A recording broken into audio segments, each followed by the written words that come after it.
Assalamualaikum warahmatullahi wabarakatuh.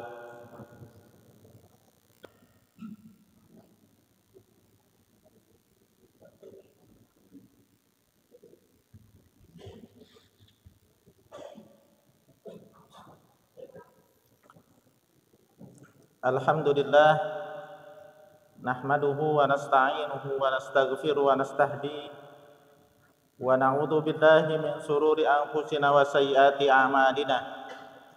May yahdihillahu fala mudilla lahu wa may yudlilhu fala hadiyalah. Asyhadu an la ilaha illallah wahdahu la syarika lah wa asyhadu anna Muhammadan abduhu wa rasuluh. Allahumma salli wa sallim wa barik ma'ajib ala hadzal nabiyil karim nabiyyina Muhammadin sallallahu alaihi wasallam wa alihi wa ashabihi wa man tabi'ahum bi ihsani ila yaumiddin. Fa ya ayyuhal hadirun usikum wa nafsi bi taqwallah wa ta'atihi la'allakum tuflihun. Wa qala Allah ta'ala fi kitabil aziz, a'udzu billahi minasy syaithanir rajim, bismillahirrahmanirrahim. Ya ayyuhalladzina amanu taqullaha haqqa tuqatih wa la tamutunna illa wa antum muslimun. Ma'asyiral muslimin, jamaah salat Jumat yang dimuliakan Allah Subhanahu wa taala. Mari senantiasa kita memuja dan memuji Allah Subhanahu wa taala. Kita syukuri berbagai nikmat yang Allah berikan kepada kita. Nikmat sehat, nikmat panjang umur, nikmat iman dan Islam, sehingga kita bisa hadir di masjid ini untuk sama-sama melaksanakan kewajiban kita salat berjamaah di siang hari ini.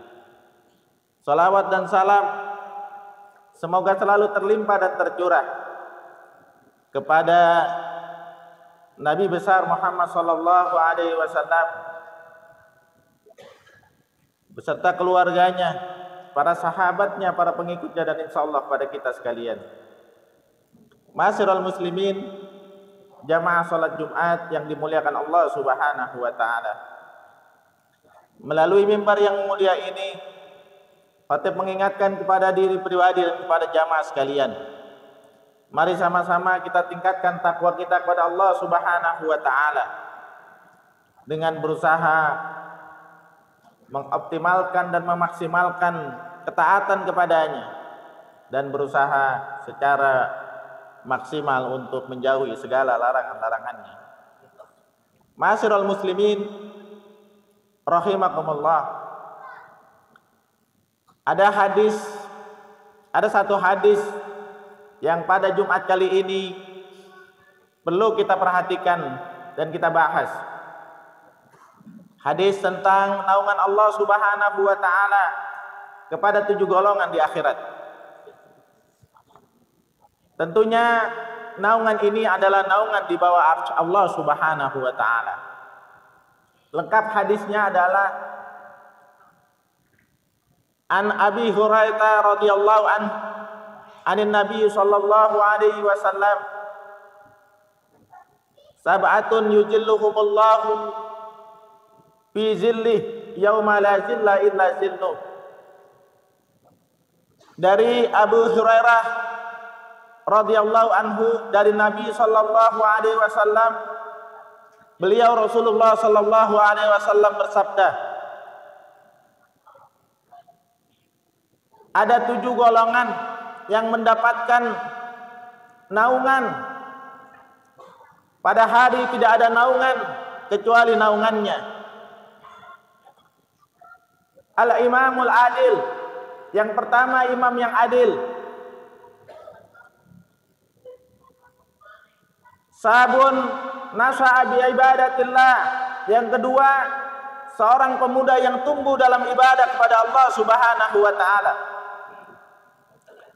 Wa rajulun qalbuhu mu'allaqun fil masajid, yang ketiga seseorang yang hatinya bergantung kepada masjid. Wa rajulani sahaban fillah tafarraqan ilaihi istima'an alaihi wa tafarraqan alaihi.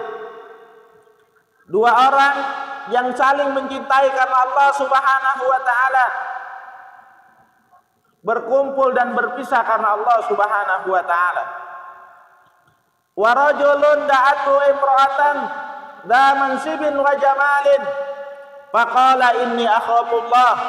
Yang kelima, seseorang yang diajak berzina oleh seseorang yang memiliki kedudukan dan cantik, lalu dia mengatakan, sesungguhnya aku benar-benar takut kepada Allah Subhanahu wa taala. Wa rajulun tasaddaqa bi shadaqatin fakhfaha hatta la ta'lamu shimaluhu ma tunfiqu yaminuhu.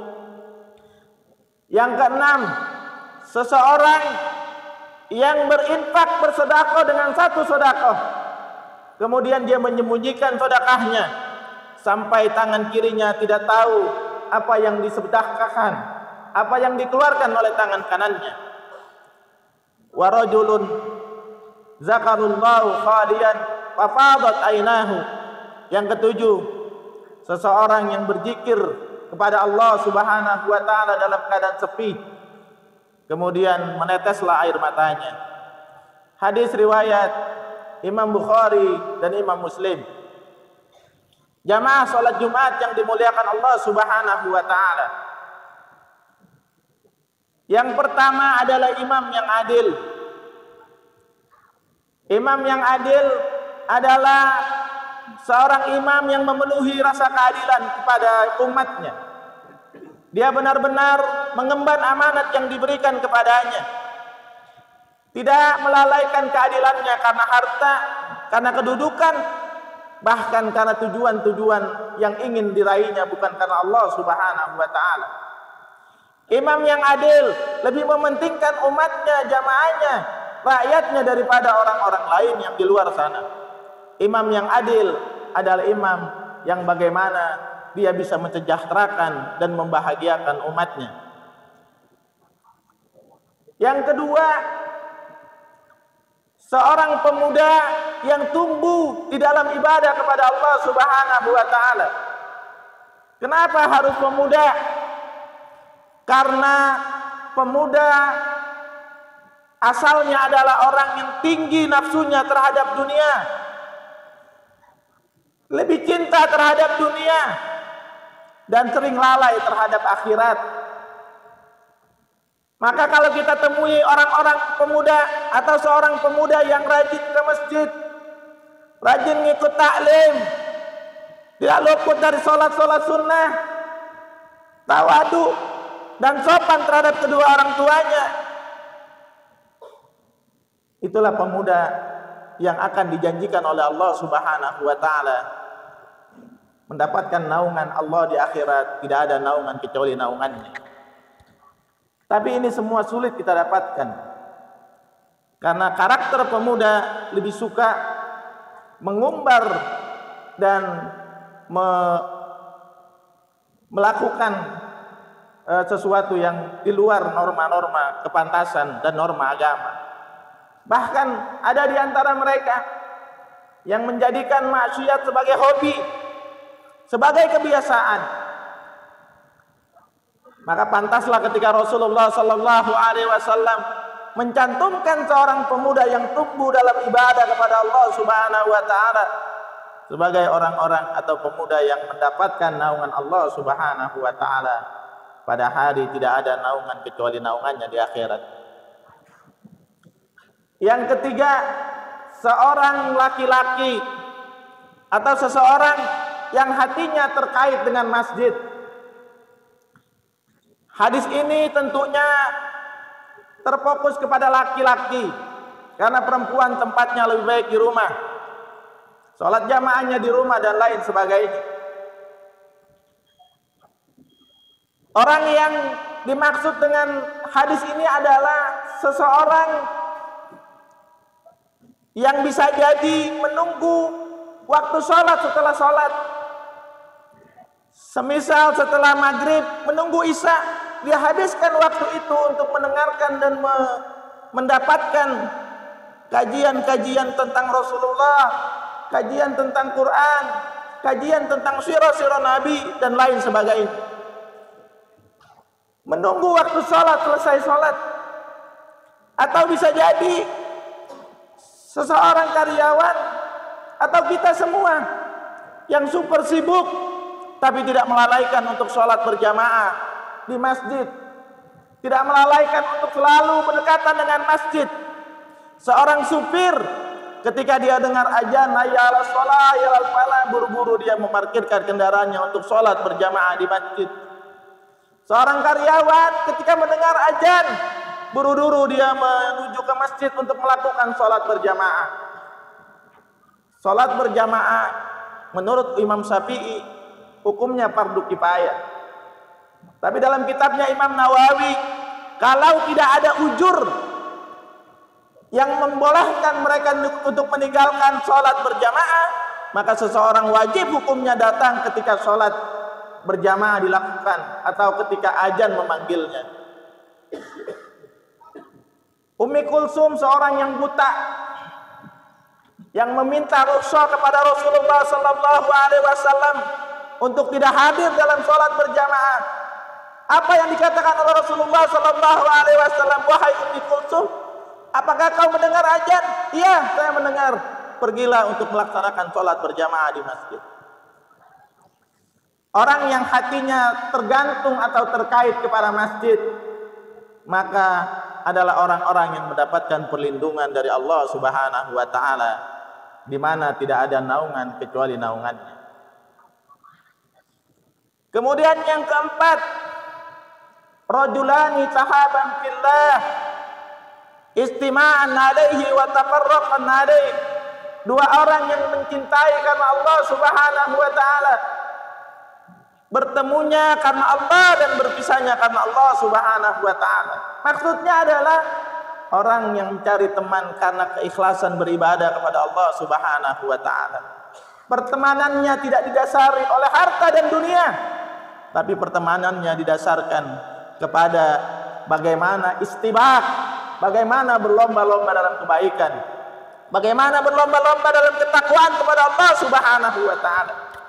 Maka teman-teman seperti ini adalah teman-teman yang harus kita ikat. Umar bin Khattab radhiyallahu anhu mengatakan, jika engkau mendapati teman seperti ini, peganglah dia erat-erat, jangan sampai terlepas. Teman-teman yang bisa mengajak kita kepada kebaikan, teman-teman yang bisa mengajakkan kita kepada surga Allah Subhanahu wa taala. Yang kelima, rajulun da'atu imra'atan dha mansibin wa zamalin faqala inni akhafullah. Seseorang yang diajak berzina oleh seorang wanita yang memiliki kedudukan, kemudian cantik pula dia.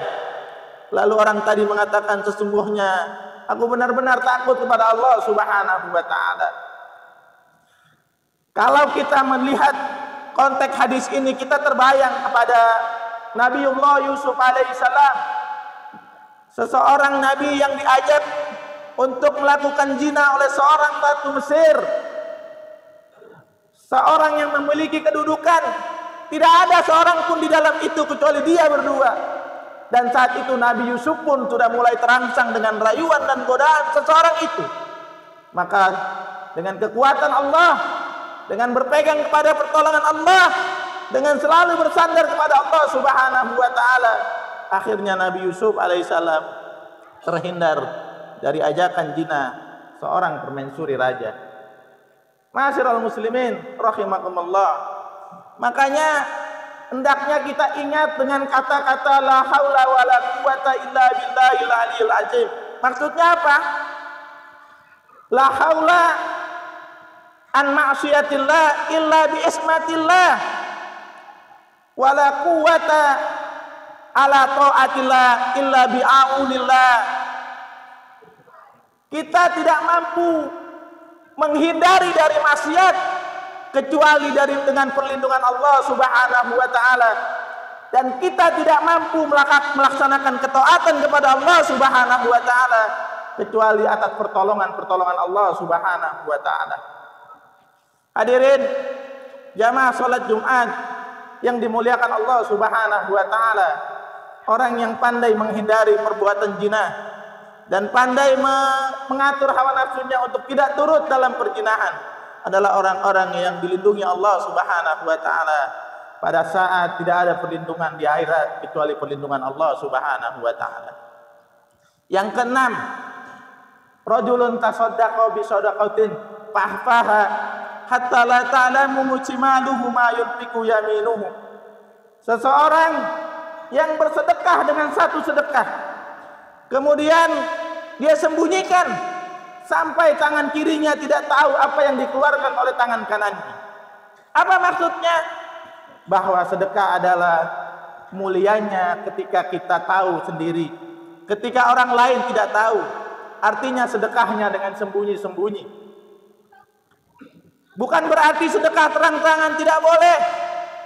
Boleh kita melakukan sedekah terang-terangan ketika dalam rangka mengajak orang untuk bersama-sama kita bersedekah, untuk mengajarkan orang untuk bersedekah, bahwa sedekah dengan terang-terangan juga baik dengan niat seperti itu. Atau sedekah yang wajib, yang istri anak kita tahu, yang keluarga kita tahu, karena itulah sedekah yang memang harus diumumkan dan orang tahu bahwa kita menafkahi dan menyantuni anak-anak kita secara baik. Jadi ada kalanya kita melakukan sedekah dengan sembunyi-sembunyi untuk menjaga keikhlasan kita, dan ada kalanya kita juga harus mengumumkan atau menjelaskan sedekah kita agar orang-orang juga melakukan seperti apa yang kita lakukan. Yang ketujuh, rajulun zakarullahu khaliyan fafadat ainahu. Seseorang yang berzikir kepada Allah Subhanahu wa taala dalam keadaan sepi, kemudian meneteskan air mata. Maksudnya adalah orang-orang yang selalu mengingat Allah Subhanahu wa taala dengan penghayatan, dengan kebesaran, dengan keagungan, sehingga dia menyadari akan kelemahan-kelemahannya, akan kesulitan-kesulitannya, akan kedaifannya, sehingga dia menyadari bahwa betapa banyak dosa-dosa yang dia lakukan. Dalam kesunyiannya, dalam kesendiriannya, dia juga meneteskan air mata karena merasai kelemahan dan kekurangan yang dialaminya. Hadirin jamaah salat Jumat yang dimuliakan Allah Subhanahu wa taala. Semoga kita adalah termasuk orang-orang yang 7 golongan tadi.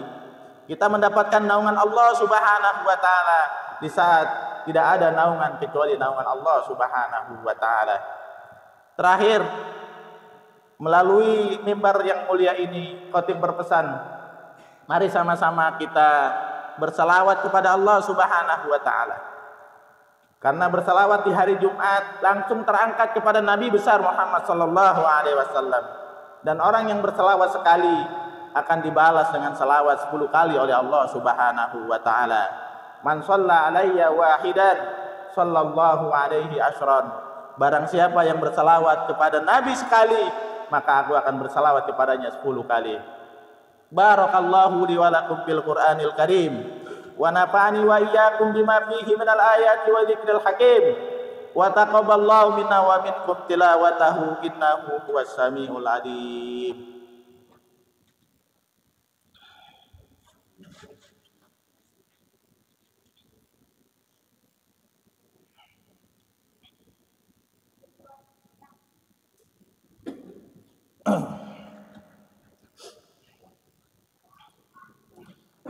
Alhamdulillah alladzi bi ni'matihi tatimmus shalihat.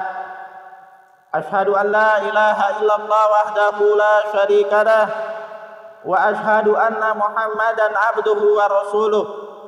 Allahumma shalli wa sallim wa barik wa ajib ala habibina wa syafina wa maulana Muhammadin wa ala alihi wa ashabihi wa man tabi'ahum bi ihsan ila yaumiddin. Qala Allah Ta'ala fi kitabil aziz. A'udzu billahi minasy syaithanir rajim. Bismillahirrahmanirrahim. Innallaha wa malaikatahu yusholluna 'alan nabi. Ya ayyuhalladzina amanu shallu 'alaihi wa sallimu taslima. Allahumma shalli 'ala Muhammad wa 'ala ali Muhammad kama shallaita 'ala Ibrahim wa 'ala ali Ibrahim wa barik ala Muhammad wa ala ali Muhammad kama barakta ala Ibrahim wa ala ali Ibrahim fil alamin innaka Hamidum Majid. Allahumma ighfir lil muslimin wal muslimat wal mu'minin wal mu'minat al ahya minhum wal amwat. Allahumma ighfir lana wa liwalidina warhamhum kama rabbawna shighara. Allahumma ighfir lana wa li ikhwanina alladhina sabaquna bil iman wa la taj'al fi qulubina ghillan lil ladzina amanu innaka ra'ufur rahim. Rabbana zalamna anfusana wa illam taghfir lana wa tarhamna lanakunanna minal khasirin. Rabbana innana sami'na munadiyan yunadi lil imani an aminu bi rabbikum fa amanna.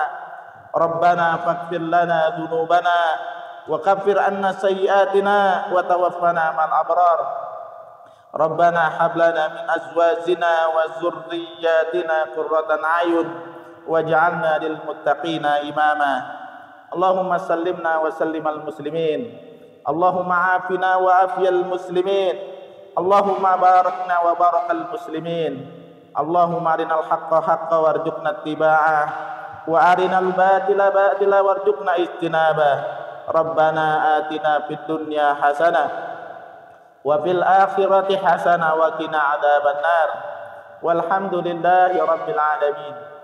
Ibadallah, innallaha ya'muru bil adli wal ihsan wa ita'i dzil qurba wa yanha 'anil fahsya'i wal munkari wal baghi ya'idukum la'allakum tadhakkarun. Fas'alu min fadli yu'tikum wa la dzikrullahi akbar. Aqimis shalah.